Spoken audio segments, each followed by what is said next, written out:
Good evening everyone. मेरा नाम Simon Aleem है और आज मैं आपके पास एक बहुत इंपॉर्टेंट और बड़ी खबर लेके आया हूँ। ये खबर भी राना अंजुम याकूब का जो केस है उसके बारे में। इस केस में एक बहुत बड़ी पेशरफ्त हुई है और अभी मैं आपको बताने लगा हूँ कि वो खबर क्या है।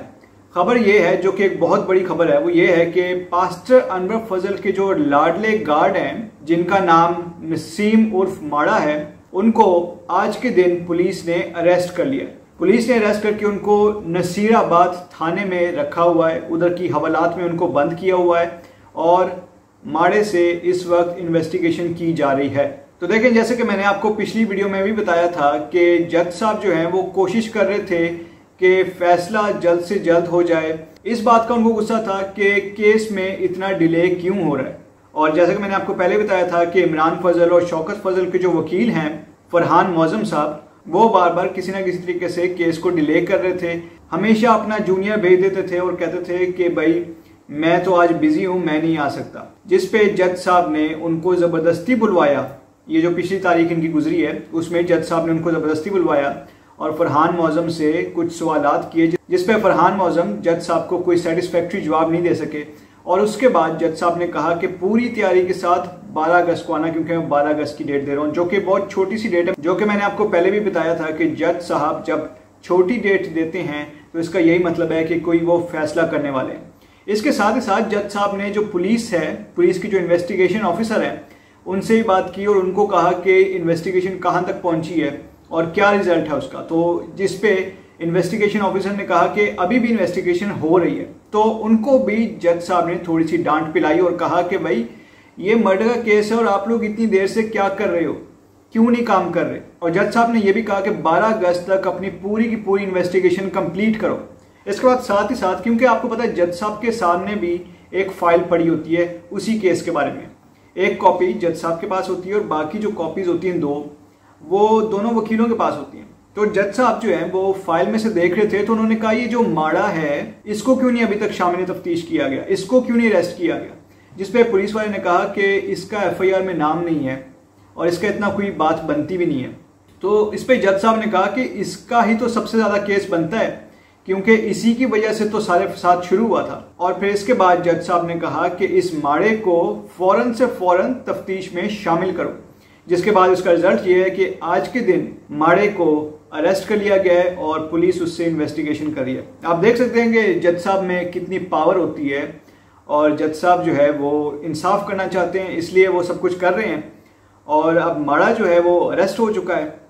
और ये इस केस में बहुत बड़ी पेशरफ्त हुई है अभी। इसके साथ ही साथ मैं आपको एक और अपडेट भी देना चाहता हूँ, या इसको इस केस में पेशरफ्त भी कह सकते हैं। वो ये है कि राना अंजुम याकूब की जो बेवा हैं सोनिया अंजुम साहिबा, जो कि इस केस में मुद्दई भी हैं, उनकी तरफ से एक वकील ने अदालत में अपना वकालतनामा जमा करा दिया है। उस वकील का नाम है सईद फरियाद अली शाह। अब देखें, सईद फरियाद अली शाह जो हैं ये सुप्रीम कोर्ट के वकील हैं और मैं आपको बताता चलूँ कि सुप्रीम कोर्ट का वकील कोई ऐसे नहीं बन जाता। सुप्रीम कोर्ट के वकील जो है उनको कम से कम उनकी 20 साल की प्रैक्टिस होनी चाहिए और 20 साल के बाद भी वो कंफर्म नहीं है कि वो सुप्रीम कोर्ट के वकील बनेंगे, क्योंकि जो सुप्रीम कोर्ट की बार काउंसिल होती है वो वकील का पूरा रिकॉर्ड देखती है और वो देखते हैं कि वकील ने कितने केसेस जीते हैं और कितने अच्छे तरीके से आर्गुमेंट करते हैं वकील। तब जाके उस वकील को लाइसेंस दिया जाता है सुप्रीम कोर्ट का। तो देखें, ये मैं आपको कह सकता हूँ कि सईद फरियाद अली शाह जो है ये काफ़ी अच्छे वकील हैं और इस केस को काफ़ी अच्छे तरीके से लड़ेंगे। और मैं समझता हूं कि अब जो है मुकाबला वो टक्कर का हो चुका है, क्योंकि एक तरफ तो फरहान मौजम है जो कि काफ़ी बड़े वकील हैं और वो शौकत फजल और इमरान फजल को रिप्रेजेंट कर रहे हैं, और दूसरी तरफ सैयद फरियाद अली शाह हैं जो कि राना अंजुम याकूब की बेवा सोनिया अंजुम को रिप्रेजेंट कर रहे हैं। तो अब देखें, माड़े की तरफ दोबारा आ जाते हैं, क्योंकि जज साहब ने खुद से पॉइंट रेज किया। अब देखें, इधर मुझे अफसोस के साथ कहना पड़ रहा है कि ना इधर कोई वकील सही काम कर रहे हैं, ना पुलिस के इन्वेस्टिगेशन ऑफिसर सही काम कर रहे हैं, ना प्रोसिक्यूशन सही काम कर रही है, और जज साहब खुद ही से पॉइंट्स निकाल के उनको बता रहे हैं। हालांकि जज साहब का काम नहीं होता, प्रोसिक्यूशन, वकील और पुलिस वाले, इनका काम होता है जज साहब को बताना कि ये सब कुछ हुआ है, और जज साहब जो है उनको देख के उस चीज को एनालाइज करते हैं। लेकिन इस केस में जज साहब खुद से पॉइंट्स निकाल रहे हैं और इन सबको बता रहे हैं कि ये करो, ये ना करो। तो देखिए इसमें तो मुझे लगता है कि जज साहब काफ़ी एक्टिव हैं और जिसमें मुझे बहुत अच्छा भी लग रहा है और खुशी भी हो रही है। लेकिन ये जो बाकी लोग हैं, प्रोसिक्यूशन वाले और वकील जो हैं और साथ ही साथ पुलिस के जो इन्वेस्टिगेशन ऑफिसर हैं, इनको भी एक्टिव होना पड़ेगा और इनको भी जज के साथ उनकी पेस पे चलना पड़ेगा। अब वापस आ जाते हैं माड़े की तरफ। और माड़ा जो है जिसकी वजह से सारा फसाद शुरू हुआ है, जज साहब ने उसके बारे में पॉइंट रेज किया और कहा कि इसको इन्वेस्टिगेशन में क्यों नहीं शामिल किया। तो देखिए मुझे एक बात समझ नहीं आई, वो ये है कि जब माड़े ने ये फ़ोन कॉल की, जिस फ़ोन कॉल से आप सबको पता है कि ये सारा फसाद शुरू हुआ, जब माड़े ने ये फ़ोन कॉल की राना अंजुम याकूब को और उनको ऐसी ऐसी बातें बताई, तब पास्टर अनवर फजल और उनके जो दोनों भाई हैं उनको चाहिए था कि फ़ौरन से फ़ौरन माड़े को नौकरी से निकाल देते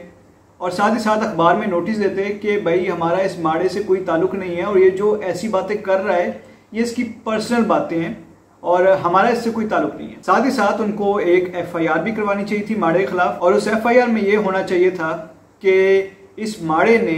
पास्टर अनवर फजल और उनके दोनों भाइयों की इज्जत खराब करने की कोशिश की है, ऐसा इल्जाम लगा के। लेकिन हैरानगी की बात है कि पास्टर अनवर फजल और उनके दोनों भाइयों ने ऐसा कुछ भी नहीं किया। तो इसमें दो ही बातें हो सकती हैं, या तो पास्टर अनवर फजल और उनके दोनों भाई जो हैं वो बहुत भोले हैं, उनको पता नहीं कुछ भी ऐसी चीज़ें करने का, या फिर दूसरी बात यह है कि दाल में कुछ काला है जिसकी वजह से उन्होंने माड़े को पकड़वाया नहीं या माड़े के खिलाफ कोई बात नहीं की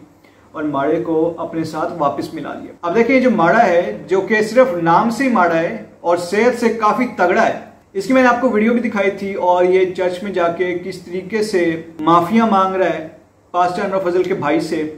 और उनके पैर भी पड़ रहा है और साथ ही साथ ये बाइबल उठा के बाइबल की कसमें भी खा रहा है। और आप सबको पता है एज ए क्रिश्चियन हम लोग कसम नहीं खाते, लेकिन ये माड़ा जो है ये चर्च के अंदर जाके कसम खा रहा है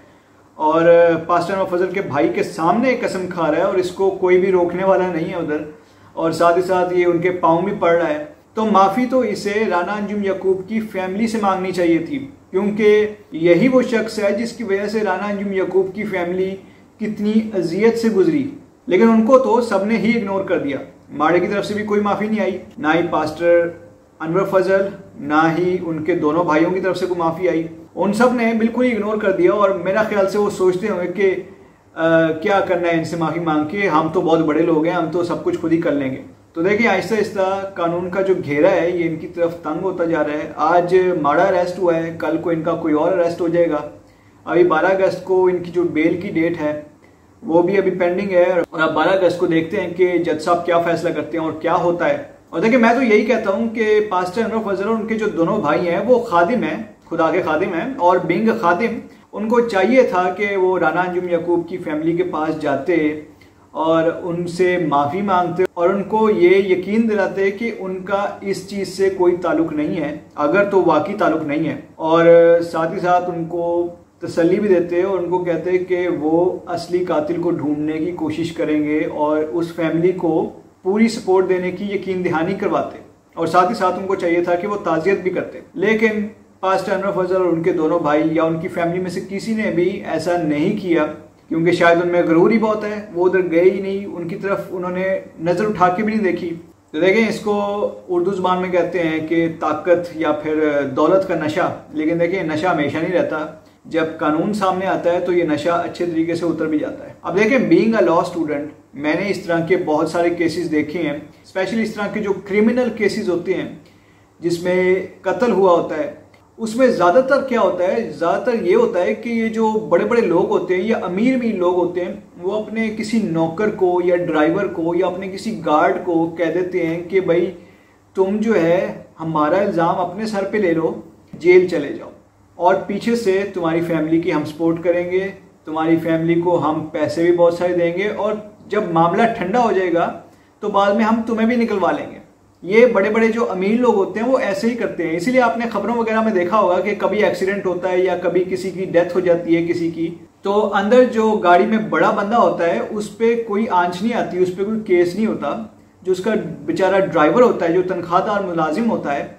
उस पर केस हो जाता है, वो बेचारा अंदर हो जाता है। क्योंकि ये लोग ऐसे करते हैं, ज़्यादातर गाड़ी शाड़ी खुद चला रहे होते हैं या गोली शोली किसी को खुद मार देते हैं, लेकिन इल्ज़ाम जो है वो अपने किसी ड्राइवर या अपने किसी गार्ड पे लगवा देते हैं और उनको कहते हैं कि तुम हमारे लिए जेल चले जाओ, पीछे से हम तुम्हारी फैमिली की मदद करेंगे और तुम्हें भी बाद में निकलवा लेंगे। ये लोग ऐसे कहते हैं। तो देखें, आपको ये सब कुछ बताने का मकसद क्या है। मकसद ये है कि जैसे कि आपको भी पता है कि माड़े को अरेस्ट कर लिया गया है, और हो सकता है, ये मेरा अंदाजा है, जरूरी नहीं है कि ऐसा हो, लेकिन हो सकता है कि माड़ा जो है पुलिस के सामने एक बार जुर्म कर ले और कहे कि सब कुछ उसने ही किया है और पास्टर अनवर फजल और उनके भाइयों का इसमें कोई ताल्लुक नहीं है। हो सकता है कि ऐसा हो, और अगर ऐसा हो गया या उसने ऐसा बयान दे दिया तो